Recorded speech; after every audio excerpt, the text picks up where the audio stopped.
अस्सलाम वालेकुम दोस्तों आज हम तमाम दोस्त लोग तलाश हक विद आमिर हाशमी के प्लेटफॉर्म पे इकट्ठे हैं। इस फोरम पे आज का मौजू बड़ी अहमियत का हामिल है और वो सलात है। क़याम सलात बात और ज़कात जब होती है तो वो सलात के हवाले से मुख्तलिफ राय और कसीर तादाद में वो लोग हैं जो सलात के उस अंदाज में उसका मफहूम देते हैं, इबादत के ही ज़िम्रे में उसको तसव्वुर करते हैं, और कुछ लोग उसको किसी और अंदाज से देखते हैं। मेरे साथ मेरे राइट साइड पर फ़िदा हुसैन शाह साहब हैं। ये कुरान पे बड़े बड़े स्कॉलर हैं, मुहक्किक हैं, और इन्होंने कुरान के ऊपर कई किताबें भी लिखी हैं। इस पर इनकी बड़ी रिसर्च है। और मेरी लेफ़्ट साइड पर अज़हर जलील रूमी साहब हैं, जो रूमी साहब भी कुरान के बड़े अच्छे तालिब इल्म हैं, इनकी बड़ी तहकीक है, और इनसे भी हम पूछेंगे कि सलात के बारे में इनकी क्या राय है। तो अस्सलाम वालेकुम रूमी साहब, जनाब शाह साहब। फ़िदा हुसैन शाह साहब, मैं आपसे बात का आगाज़ करूँगा। सलात का कुरान में जो ज़िक्र है, मुख्तलिफ जगहों पर मुख्तलिफ पैराए में ज़िक्र है, तो आपने सलात को क्या समझा है? कुरान ने किस अंदाज में और किस तनाजुर में ये सलात का जिक्र किया है, को सलात किया है? एक्चुअली हकीकत ये है कि सलात के लफ्ज़ को अल्लाह पाक ने तकरीबन 100 मरतबा मुख्तलिफ अंदाज में बयान किया है, लेकिन ये हमारी बदकिस्मती है कि ये लफ्ज़ ठीक शक्ल में हम तक नहीं पहुँच सका। जो हम तक आज तक जो लफ्ज़ पहुँचा है उसको हम नमाज कहते हैं।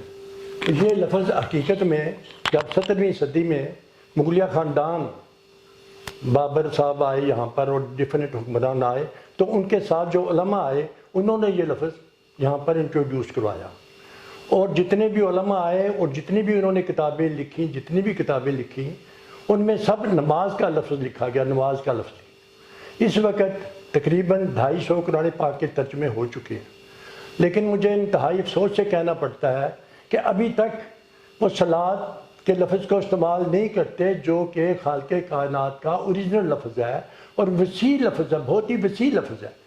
वो क्या करते हैं, वो नमाज सलात का तर्जुमा नमाज आता जा रहा है, और अल्लाह का तर्जुमा खुदा लिखते जा रहे हैं, और रसूल का तर्जुमा पैगम्बर लिखते जा रहे हैं। ये हालांकि बुनियादी लफ्ज़ है, हमें चाहिए कि हमें ओरिजिनल लफ्ज़ इस्तेमाल करने चाहिए। अब सलात का जो लफ्ज़ है ये बहुत वसी लफ्ज़ है। हम नमाज क्या करते हैं, नमाज पढ़कर फारग हो जाते हैं, इसके अलावा हम कुछ नहीं करते। हालांकि सलात का लफ्ज़ इतना वसी है कि अगर हम उस पर अमल करें, उसको समझें, उस पर अमल करें, तो मैं गारंटी देता हूँ कि ये हो ही नहीं सकता कि हम में जो बीमारियाँ आजकल पाई जाती हैं वो बीमारियाँ पैदा हों और हम किसी के मोहताज हों। क्यों कि खालिक़े कायनात ने इस लफ्ज़ को बयान किया है दुनिया की सबसे बड़ी किताब में। ये बहुत बड़ी बदकिस्मती है कि हम नमाज पढ़कर बग़ैर समझे, बग़ैर अमल के पढ़कर फारग हो जाते हैं। हालांकि दुनिया का निज़ाम जो चल रहा है वो इल्म और अमल की बुनियाद पर चल रहा है। सलात का लफ्ज़ इल्म से भरपूर है और अमल से भी भरपूर है, लेकिन हम सिर्फ़ उसको पढ़कर और उस पर अमल किए बग़ैर हम चाहते हैं कि हमें नतीजा मिल जाए, लेकिन हमें नतीजा मिलता है, लेकिन बहुत कमज़ोर नतीजा मिलता है। सवाब होता है, सवाब का मैंने होता है फ़ायदा जो हम लेते हैं, बहुत कमज़ोर फ़ायदा होता है। इतना कमज़ोर फ़ायदा होता है हमारे हाथ वगैरह जिस्म साफ़ हो जाता है, नफसियाती तौर पर हमें कुछ फ़ायदा हो जाता है, वक़्त की पाबंदी आ जाती है, लेकिन प्रैक्टिकली लाइफ में हम वक़्त की पाबंदी नहीं करते। हालांकि सलात का पहला असूल है वक़्त की पाबंदी। यही वजह है कि हम इस नमाज से फ़ायदा नहीं उठा रहे हो, हमें कदम कदम पर नाकामियों का सामना करना पड़ता है। इसलिए हमें कोशिश करनी चाहिए कि हम सलात के लफ्ज़ को जितना हमसे हो सके हम समझें और इस पर अमल करके अपनी दुनियावी ज़िंदगी को और आखिरत की ज़िंदगी को कामयाब बनाएं। हमें ये तसव्वुर अक्सर उलमा देते हैं, नहीं जी इस दुनिया में नाकामी है, कोई बात नहीं, आगे कामयाबी होगी, लेकिन नहीं, ये बहुत बड़ी गलतफहमी है, क्योंकि अल्लाह पाक ने फलाह के लफ्ज़ को बहुत ज़्यादा कुरान पाक में इस्तेमाल किया है। जब नमाज ये सलात के लिए बुलाया जाता है तो लफ्ज़ है हय्या अलल फलाह, आओ फलाह की तरफ, और ये अरबी के फलाह का मतलब होता है कि दुनिया में और आखिरत की कामयाबी दोनों की कामयाबी इससे मुंसलिक है। इसलिए इस गलत फहमी को दूर करके हमें कोशिश करनी चाहिए कि हम ज़्यादा से ज़्यादा सलात को समझने की कोशिश करें और इस लफ्ज़ से परहेज़ करें। वमा अलैना इल्लल बलाग। जी बहुत शुक्रिया शाह साहब, आपने यही कहा कि सलात का मफ़हूम तब्दील हुआ और एक ख़ास अहद में इसका मफ़हूम तब्दील किया गया डेलिबरेटली, और इसकी स्पिरिट को इन्होंने डिफ्यूज़ किया और इस लफ्ज़ में बड़ी वसअत है। बहरहाल अब मैं अज़हर जलील रूमी साहब से अर्ज़ करूँगा, उनको दरख्वास्त करता हूँ कि वो सलात को डिस्क्राइब करें। जी रूमी साहब। अस्सलाम वालेकुम। असल में हमारे जो तर्जुमे किए गए हैं, जो बल्कि जो नमाज है, मैं उससे शुरू करता हूँ कि नमाज को दीन का सतून कहा जाता है और इसके लिए वाक़े मिराज का सहारा लिया जाता है कि नबी पाक को जब वो मिराज पे गए थे तो वापसी पे ये 5 नमाज़ें फ़र्ज़ हुई।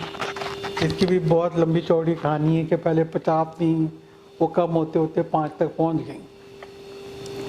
अच्छा, जबकि ये वाक़या सरासर झूठा है, क्योंकि जब जो सूरह अव्वल तो नबी पाक मिराज पे गए ही नहीं, और जब वो वाक़े में है कि वो जब जा रहे थे तो उन्होंने बैतुल मुक़द्दस में तमाम अंबिया को नमाज़ पढ़ाई। तो भाई वो कौन सी नमाज थी और जो तोहफे में मिली वो कौन सी नमाज थी? अब जब लोग कुरान पढ़ने वाले लोग थे ना, उनके सामने जब ये मसला आया कि भाई मिराज वगैरह तो नहीं हुई, तब उन्होंने ये किया कि जो कुरान में एक लफ्ज़ आता है अकीमुस सलात, उन्होंने इसका तर्जुमा कर दिया नमाज पढ़ना, और उन्होंने उसी नमाज को अडॉप्ट कर लिया जो कि लोग पहले से पढ़ते चले आ रहे हैं। अब हम कुरान से देखते हैं कि अकीमुस सलात का असल मतलब क्या है। कुरान का ये याद है कि कुरान अपनी जो ख़ास तौर पे इस्तिलाहात है ना, उनको कुरान खुद बयान कर देता है। आपको किसी किस्म की कोई डिक्शनरी खोलने की ज़रूरत नहीं होती। उसके 2 तरीके होते हैं, या तो अल्लदीना कह के चीज़ डिफाइन कर देता है, जैसे शुरू में ना हुदल लिल मुत्तकीन। अब आपने मुत्तकी का मतलब देखना है तो अल्लाह खुद आगे बता रहा है अल्लदीना युमिनूना बिल गैब, ये अल्लदीना से उस चीज़ को अल्लाह डिफाइन कर देता है।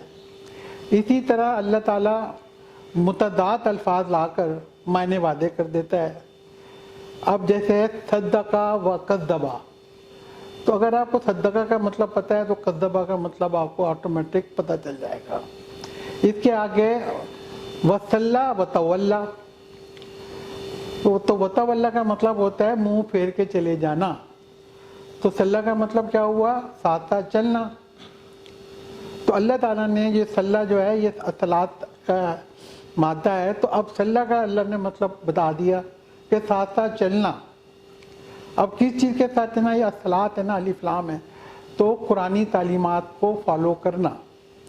इस चीज़ को फिर अल्लाह ने आगे बताया है कि या अय्युहल्लज़ीना आमनू अकीमुस सलाता व आतुज़ ज़काता ज़ालिका दीनुल क़य्यम, कि ईमान वालों सलात कायम करो और उसको नशोनुमा दो, क्योंकि यही कायम रहने वाला दीन है।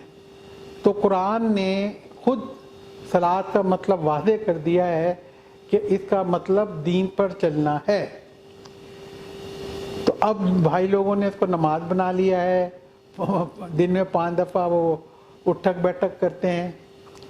अच्छा, अब अगर इसे पूछें कि ये नमाज कैसे सीखी, तुम कैसे पढ़ते हो, तो वो कहते हैं जी हम वही नमाज पढ़ते हैं जो नबी करीम ने पढ़ी। अब इनसे 2 सवाल तो बहुत हैं, लेकिन 2 बुनियादी बातें हैं कि क्या हमारे नबी पाक उस काबे को सजदा करेंगे जो खुद भी पत्थर का बना हुआ है और उसके अंदर उस वक़्त बुत रखे हुए थे? और अगर नबी पाक ये काम कर लेते तो कुरैश तो बड़े खुश होते कि हम तो अंदर जाके एक बुत को सजदा करते हैं, ये हमारे दोस्त तो बड़े अच्छे हैं, इन्होंने बाहर से एक दफ़े में सारे बुतों को सजदा कर दिया, ठीक है ना। दूसरा बात यह है कि अब हम उस पर दरूद शरीफ पढ़ते हैं, तो अब मुझे बताया नबी पाक ने किस पे दरूद शरीफ पढ़ा था। तो ये सारी जो नमाज है ना, ये बिल्कुल ही मेरे हिसाब से 2 नंबर चीज़ है। अब सवाल ये पैदा होता है कि जो अकीम सलात है वो किस तरह रसूल अल्लाह ने कायम की, क्योंकि ये नमाज का तरीका आपको पूरे कुरान में कहीं नहीं मिलता, ठीक है ना। अल्फाज तो हैं रुकू करो सजदा करो, लेकिन वो दूसरे पैराए में है। अब जो नबी पाक ने सलात कायम की उसका जिक्र सूरह तौबा की आयत नंबर 103 में है कि रसूल अल्लाह को कहा जा रहा है खुद मिन अम्वालिकुम सदक़ात। तो उसका मैं तर्जुमा बता देता हूँ कि ए नबी तुम लोगों के माल से सदका लो और उसको इन लोगों पे खर्च करो। तो इसके ये जो तुम्हारी सलात है ना, इन्ना का सलात था, वो उनके लिए सुकून का बायद हो। तो नबी की ये सलात थी कि वो लोगों के माल से सदका लेते थे और गरीबों पे खर्च करते थे, जिसका सूरह तौबा में मेरे ख्याल 110 या 11 में जिक्र है। तो ये है सलात कि आप लोगों से टैक्स लें और गरीबों पे खर्च करें, और आजकल तकरीबन दुनिया के हर मुल्क में ये काम हो रहा है। तो ये सलात है, और हमारे यहाँ को नमाज बना दिया है, जिसकी वजह से ये है कि हम नमाज पढ़ के खुश हो जाते हैं कि जी हमने सलात कायम कर दी, और असर सलात से हम पहलू तय करते हैं। जी बहुत शुक्रिया अजहर जलील रूमी साहब, गर्जे कि आपका अपना पॉइंट ऑफ व्यू है जो आपने बयान किया है, और उसमें आपने भरपूर दलील भी दी है और सलात को इस अंदाज से बयान किया है। अगरचे कि हमारा मुत्तफिक होना ज़रूरी नहीं आपसे, लेकिन एक बात है कि आपकी दलील में हमें कोई वेटेज भी नज़र आती है। और क्योंकि साथियों, पहली बात कि डायलॉग जो है, मुकालमा जो है, उसको नहीं रोकना, और एक दलील के साथ आपने बात करनी है। दलील ही बुनियाद है जो इल्म की आगे बढ़ोतरी के लिए एक किरदार अदा करती है। तो मैं अब दोबारा सईद फिदा हुसैन शाह साहब की तरफ आता हूँ। शाह जी, क्या जिसे रूमी साहब ने कहा है कि सलात का मतलब नमाज नहीं है क्या, और इबादत को फिर आप किस तनाजुर में कुरान देखता है, आप इसको भी जरा सी वजाहत करें। और जो फिर इसी सवाल में जो आखिरी पैरा है कि फिर अगर वो सलात है तो फिर वो आपके नज़दीक तो फिर उस सलात के तकाजे क्या है? बात यह है कि रूमी साहब ने ये जो अकीम सलात का लफ्ज़ इस्तेमाल किया है, ये कुरानी लफ्ज़ है और बिल्कुल ठीक है, इसमें कोई शक नहीं। लेकिन पहले उसको पढ़ा जाता है, फिर समझा जाता है, फिर अमल किया जाता है तो रिजल्ट निकलता है। आपने दुनिया में कोई भी काम करना है, चाय बनानी है या खाना बनाना है, तो पहले आपको पता होना चाहिए कि कौन सी चाय बनानी है, कौन सा खाना बनाना है। आपको चाहे आप उसको समझना पड़ता है, फिर उस पर अमल करना पड़ता है, तो फिर वो चीज़ तैयार होती है। यहाँ से लेकर जहाज़ तक, एटम बम तक, तमाम इसी असूल के तहत वो सारे काम हो रहे हैं। तो इसी तरह हमें पहले नमाज को पढ़ना ज़रूरी है, फिर समझना ज़रूरी है, फिर अकीम सलात जो नमाज के तकाज़े हैं वो करने ज़रूरी है। नमाज तो के जो तकाज़े हैं ये 2 किस्म के हैं। एक तो है कि हम वो 2 तरह, एक तो सलात मौकूता का लफ्ज़ इस्तेमाल अल्लाह पाक ने कुरान पाक में किया है, जो वक़्त की पाबंदी के साथ पढ़ी जाए। एक सलात दैमून है, जिसे सूरह मारज में पूरी तरतीब बयान कर दी गई। सलात दैमून है, वो कायम करने के सारे तरीके 1 2 3 4 सूरह मारज में आप पढ़ के देख लें, आपको मिल जाएंगे। ये दोनों नमाजों का सिलसिला साथ साथ चलता है, लेकिन पढ़ने के बाद, समझने के बाद, अमल करने के बाद फिर रिजल्ट निकलता है। ना निकले तो मुझसे आप रब्ता करें, हो नहीं सकता कि ना निकले। दुनिया की मुख्तलिफ कौमों ने, तरक्की याफ्ता जितनी भी अक़वाम हैं, अगर आप सर्च करें, गहराई से सोचें, तो आपको पता चलेगा उन्होंने इसी वास्ते तरक्की की है कि उसके ऊपर अमल किया है, सोसाइटी में इन्फोर्स कर दिया है, किया अपने अपने तरीके से है। उनमें भी इख्तलाफ है, कोई शक नहीं, लेकिन कामयाबी तो है ना। किसी को 20% है, किसी को 30, किसी को 60, लेकिन हम जहाँ खड़े हैं मुझे बताने की ज़रूरत नहीं है। ज़्यादा सच बोलूँगा तो गड़बड़ हो जाएगी। आप भी पाकिस्तानी हैं, इसलिए आप खुद माशरे को सोचें, اگر نہیں سمجھ آ رہی تو کبھی ایک چکر ترقی یافتہ ممالکہ لگا کر دیکھیں، آنکھیں انشاءاللہ کھلی کی کھلی رہ جائیں گی، ادھر سے قرآن پاک کے اوپر غور کریں کہ یہ کیا کہہ رہا ہے، ہم کدھر جا رہے ہیں، کیا ہم حقدار ہیں نماز پڑھنے کے یا صلات کے یا نہیں، اندر نماز پڑھ کے ہیں، بعد میں جو کچھ ہوتا ہے وہ بھی آپ خود ہی غور کریں، آپ کو مختلف نظارے نظر آ جائیں گے، کیونکہ آپ بھی اسی معاشرے کے رہنے والے ہیں، میں بھی ریسرچ کر رہا ہوں الحمدللہ 30 سال سے، تو میں اب زیادہ نہیں بولتا، آپ صلات کے لفظ بسیم میں نہیں لفظ ہے۔ رومی صاحب نے بات بنیادی طور پر ٹھیک کی ہے کہ اس کو قائم کرنے سے رزلٹ نکلے گا، پورا قائم کریں رزلٹ نکلے ہی نکلے، پھر 100 مرتبہ اسی لفظ کو استعمال کیا ہے ڈیفرنٹ زاویوں سے، ڈیفرنٹ اینگل سے، سمجھا؟ تو اس لیے ہمیں چاہیے کہ اگر ہماری قوم انفرادی طور پر آپ غور کریں، مجموعی طور پر کریں، معاشرتی طور پر کریں، آپ کو انشاءاللہ ضرور کامیابی ہوگی۔ اچھا نہیں، جو اصل بات ہے شاہ صاحب جی، وہ آپ اس کو مس کر رہے ہیں، جی، وہ ہے عبادت۔ تو عبادت کو کیا آپ اس میں سے نکال دیں گے؟ جو ورشپ ہے ہماری تو اس میں سے کیا ہم نکال لیں گے؟ نہیں، عبادت کو ہم نہیں نکال سکتے، عبادت بھی بیچ میں شامل ہے، کیونکہ اس کے بڑے فائدے ہیں۔ اگر آپ کو کچھ بھی نہیں آتا، آپ وضو کر کے نماز پڑھتے ہیں، آپ کے بے شمار نفسیاتی مسائل جب لیکن رہے گا کمزور ہی طریقہ، لیکن آپ کی نفسیاتی چھوٹی چھوٹی بیماریاں جو ہیں وہ خود بخود ختم ہو جائیں گی، کیونکہ آپ سوچیں آپ اس پاک ذات کے سامنے سجدہ کر رہے ہیں، اس کی عبادت کر رہے ہیں، اس کی پرستش کر رہے ہیں، اس کی پوجا کر رہے ہیں جو خالق کائنات ہے، تو وہ آپ کی اندرونی کیپیسٹی کے لحاظ سے، بیرونی کیپیسٹی خصوصیات کے لحاظ سے آپ کو فائدہ تو دے گا، وہ فائدہ تو دے گا، اس میں کوئی شک نہیں۔ عبادت بھی ہے، اس کے ایک دو فائدے نہیں میں گنوا سکتا آپ کو، بے شمار فائدے ہیں، یہ ایک لمبی بحث شروع ہو جائے گی، لیکن فائدہ ضرور ہے۔ اس کی مثال آپ کو دیتا ہوں، بے شمار لوگ گاؤں میں ہیں جو بالکل دیہاتی ہیں، جن کو کچھ بھی نہیں آتا، نہ مطلب کا پتہ نہ کچھ بھی نہیں پتہ، لیکن اس کے باوجود وہ ذہنی طور پر اتنے مضبوط ہوتے ہیں کہ وہ دنیا کی تمام مسائل اپنی کامیاب زندگی گزار لیتے ہیں۔ دوسری مثال دیکھ لیں، جتنے بزرگان دین ہیں ان کے پاس کوئی ڈگری نہیں تھی، کوئی کچھ نہیں تھی، سادہ نماز پڑھتے تھے۔ ابھی بھی آپ غور کریں، آپ کو ایسے بے شمار لوگ مل جائیں گے جو کہ اپنے فہم سے، ان کا فہم بڑھ جاتا ہے، اب بڑی عقل مند باتیں کر جاتے ہیں جو ایم اے پاس بھی نہیں کر سکتا۔ میں نے اپنی زندگی میں ایسے لوگ دیکھے ہیں جو ان پڑھ ہیں لیکن وہ بڑی عقل مند باتیں کر جاتے ہیں، بے شمار مثالیں ہیں جن کو یہاں میں بیان نہیں کر سکتا۔ اس لیے یہ عبادت بھی ہے، اس کے ملٹی پرپز فائدے ہیں، ملٹی پرپز۔ یہ ڈیپینڈ کرتا ہے کہ آپ کوشش، محنت اور جہاد کتنا کر رہے ہیں۔ جہاد مینس کوشش، اسٹرگل، ایفرٹس۔ اگرچہ سید فدا حسین شاہ صاحب نے تو ذکر کر دیا اور بتا بھی دیا کہ عبادت بھی اس کا ایک حصہ ہے، صلات کا ایک بڑا، اس کی بڑی وسعت ہے اس کے پورے لفظ میں۔ تو آپ نے جو بات کی پچھلی اس میں، تو آپ نے یہ کہا کہ صلات چونکہ ایک نظام کا نام ہے، جو میں یہ سمجھ سکا ہوں دین پہ۔ اچھا، اس کے تقاضے کیا کیا ہیں، آپ اس کے بارے میں بتائیں۔ صلات کے تقاضے کیا؟ یہی ہے کہ آپ قرآن کی تعلیمات پہ عمل کریں، اپنے معاشرے میں اس کو لاگو کریں، لیکن مطلب یہ ہو گیا ہمارے ساتھ کہ ہمارے وقت جو اسلام چل رہا ہے نا جی، وہ سارا کا سارا حدیث اورینٹڈ ہے، قرآن اورینٹڈ نہیں ہے۔ اصل میں حضرت عیسیٰ جو تھے وہ عیسائیت لے کر نہیں آئے، نہ حضرت موسیٰ یہودیت لے کر آئے، اور نہ ہی ہمارے نبی پاک اسلام لے کر آئے۔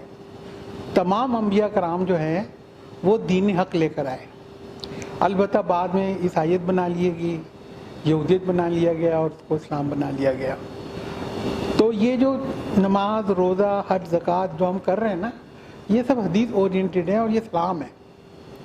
تو دین حق میں یہ چیزیں نہیں ہیں۔ اور یہ جو نماز آئی ہے نا، یہ ایرانی درستش تھے نا، وہ یہ نماز پڑھتے تھے بالکل ہماری طرح۔ ہم قرآن پڑھتے ہیں، وہ اپنی کتاب اوسطہ پڑھتے ہیں، اس میں ایسی 5 وقت کی نماز ان کے پاس ہے۔ تو یہ نماز اصل میں نا پہلو تہی کرنا ہے صلات سے بچنے کے لیے۔ اب صلات جو ہے وہ دین پہ چلنا ہے، اور دین پہ چلنے کے لیے اگر آپ سورہ معون دیکھیں تو اس میں دین اللہ نے بتا دیا ہے کہ ولا یعذ اللہ تعاون مسکین کرنا ہے ہم نے، تو وہ ہم کرتے نہیں ہیں۔ اب آپ دیکھیں مسجد میں ہم جاتے ہیں، نماز پڑھ کے آ جاتے ہیں، اور اس مسجد کے باہر کتنے لوگ بیچارے فقیر بیٹھے ہوتے ہیں، ان کو کوئی 5-10 روپے رکھتا ہے، تھوڑے سے لوگ، तो असल में तो हमने उन गरीबों की मदद करनी थी ना। हम समझते हैं कि बस जी नमाज पढ़ ली और अच्छा, इसमें एक और बड़ी मसला है जी नमाज के साथ कि जी नमाज पढ़ने से गुनाह धुल जाते हैं। अब एक आदमी सुबह उठता है, दूध में पानी मिलाता है और फजर की नमाज पढ़ता है, कहता लो जी मेरा तो गुनाह धुल गया। तो हमारे जितने भी ये बुरे काम हो रहे हैं ना, इनके पीछे ये बैकग्राउंड होता है कि आपके ज़मीर पे बोझ नहीं पड़ता। रोज़े रख लिए जी, गुनाह धुल गए, और तो जी हज करके आ गए और जी माँ के पेट से पैदा हो गए। तो नमाज जो है ना, ये फ़िरका परस्ती की सबसे बड़ी वजह है। हमें जितने फ़िरके हैं वो सिर्फ नमाज की वजह से ही होते हैं। हर फ़िरके की नमाज अलग है, जिससे वो एक दूसरे को मारते पीटते भी हैं। कोई जोर से आमीन कह दे तो उसको लोग मस्जिद से निकाल देते हैं। तो ये नमाज ही हमारी जो है ना, मैं समझता हूँ बुनियादी ख़राबी है हमारी जहालत की और हमारी तमाम ये जो हमारी हालत है। तो नमाज जो है वो ना ये इबादत भी नहीं है। और मैं सबसे बड़ी बात मैं आखिर में ये कहना चाहूँगा, बातें तो बहुत हैं कि देखें शिर्क जो है ना, ये जुल्म अज़ीम है और इसकी माफ़ी कोई नहीं है, और इसकी वजह से नेक अमाल भी ज़ाय हो जाते हैं। अब शिर्क को जो अल्लाह ने कहा है ना, वो है फ़िरका परस्ती। सूरह रोम की आयत नंबर 33 देख रहे हैं आप। तो कि ना हो जाओ उन मुशरिकों में से जिन्होंने दीन को टुकड़े टुकड़े कर दिया है। इसके अलावा अल्लाह के ऊपर इसराफ करना कि जी अल्लाह ने ये कहा है, अल्लाह ने वो कहा है, जो कि अल्लाह ने ना कहा हो, तो ये भी शिर्क है। तो मेरे इस हिसाब से तो नमाज पढ़ना तो शिर्क के ज़िम्मे में आ जाता है कि अल्लाह ने तो कहीं हुक्म नहीं दिया कि आप क्या इकरा सलात या नतुल सलात, तो और इस नमाज के फ़िरके सारे बन रहे हैं। तो जी ये है जो जी रूमी साहब, बहुत शुक्रिया, आपने बड़ी मुफस्सल बात की। और जिस तरह मैंने पहले अर्ज़ किया कि ज़रूरी नहीं था हम सब के लिए कि हम रूमी साहब की बात को से इत्तफ़ाक़ करें, लेकिन अगरचे हम ये समझते हैं कि एक मुकालमा जो सलात के ऊपर होना चाहिए उसका हमने आगाज़ किया है। और हम इसी तरह कुरान मजीद के मुख्तलिफ टॉपिक्स जो समाजी हवालों से भी हैं, जिस तरह अभी रूमी साहब ने कहा फ़िरका वारियत, तो इसके ऊपर भी हम बात करेंगे कि फ़िरका वारियत कुरान की नज़र में क्या है। और इसी तरह हम जो हमारे समाजी इश्यूज़ हैं, जिसमें तलाक है, जिसमें जहेज़ है, और जिस तरह और भी हमारे झूठ है, जिस तरह वो एक समाजी इशू है, तो उस पर भी हम डिस्कस करेंगे कुरान इसके बारे में क्या वजाहत करता है। तो ये जिस तरह मैं मशकूर हूँ अज़हर जलील रूमी साहब का और सईद फ़िदा हुसैन शाह साहब का कि इन्होंने बड़ी मुफस्सल सलात के ऊपर बात की है, और इसको हम डिबेट को यहाँ ख़त्म नहीं करेंगे। सलात के इस डिबेट को, क्योंकि ये बहुत तशना तलब, बहुत वसअत है इसमें, और अभी तशनगी बहुत सी मौजूद है, तो इस पर हम अगली गुफ्तगू अगली नशिस्त करेंगे। बहुत शुक्रिया, और आपसे इल्तमास है कि चैनल तलाश हक विद आमिर हाशमी को सब्सक्राइब करें और बेल आइकन के बटन को भी प्रेस करें। बहुत शुक्रिया।